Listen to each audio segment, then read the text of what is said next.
Chào mọi người, đây là hoa hồng Liga 230. Hoa có nguồn gốc ở Nhật Bản. Liga 230 là giống hoa hồng thân bụi thấp.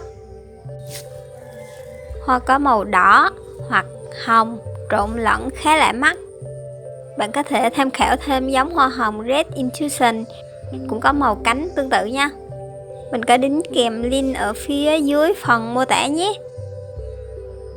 Liga 230 có cánh kép, form hoa trung bình từ 7 đến 8 cm với những cánh hoa to có viền bên ngoài hình răng cưa, dạng cánh xẻ thùy giống như hoa mẫu đơn.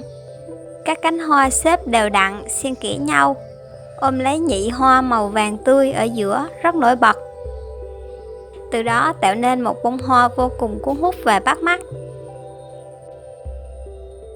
Dù là hoa đơn nhưng rất là bền và lâu tàn. Tuổi thọ một hoa trung bình 5 đến 7 ngày lận nha. Nên nếu nhà bạn không có quá nhiều chỗ trống thì giống hoa hồng Liga 230 này rất phù hợp đó. Dáng cây nhỏ gọn, hoa tinh tế mà bền. Bạn có thể ngắm hoa từ lúc mới nụ đến lúc tàn vẫn thấy xinh.